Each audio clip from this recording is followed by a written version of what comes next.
the era of Build Back Better in the post-COVID recovery, we've heard a lot from politicians who are really sanguine about their ability to create jobs. Take a listen. Create more jobs. Creating more steady, well-paying jobs. Creating good jobs. 380,000 jobs. Creating good middle-class jobs. We need 1 million jobs to fill. Our plan will create jobs. Create great, well-paying local jobs. And create tens of thousands of jobs.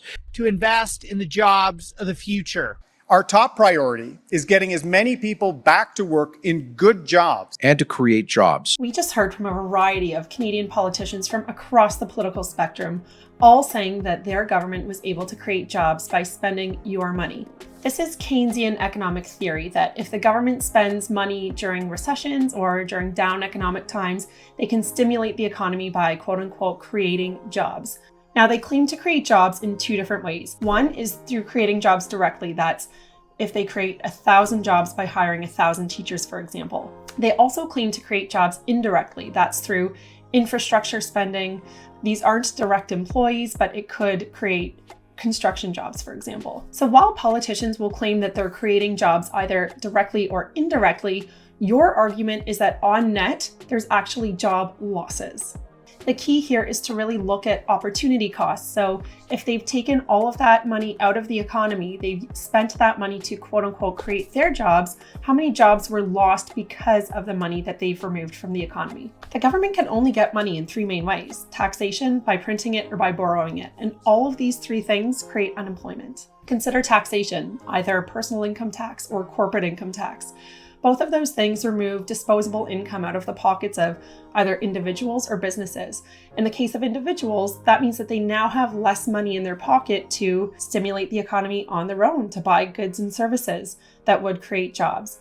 When you look at corporations, for example, they're not just going to take a hit that increased taxation would give them. So they're either going to raise the cost of their goods, decrease or stagnate wages, or even eliminate jobs. And all of those things would decrease employment.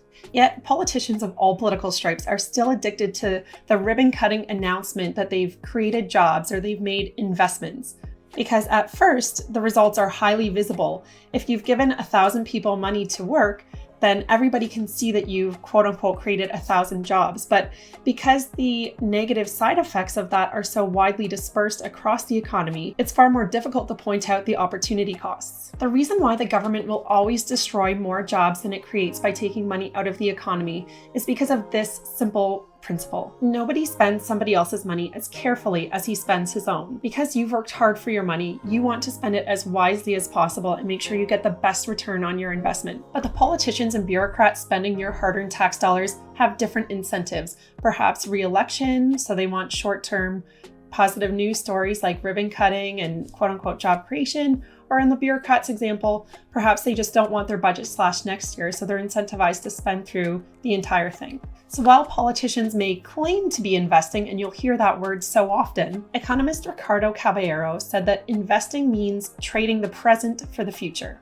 But politicians often take the exact opposite approach when it comes to quote unquote investing. You'll always hear politicians say that they're making investments for the future, but really what they're doing is short-term spending that's beneficial now and that actually will be quite costly and not the best decision for taxpayers in the future. As famed economist Thomas Sowell says, "It's hard to imagine a more stupid or a more dangerous way of making decisions than by putting those decisions in the hands of people who pay no price for being wrong." This rings especially true for the politicians that we seem to have in Ottawa today, and it's hardly surprising that they make so many errors when it comes to quote unquote job creation in our economy when you look at their background. So let's take a quick look. Let's start with Justin Trudeau, Canada's current Prime Minister.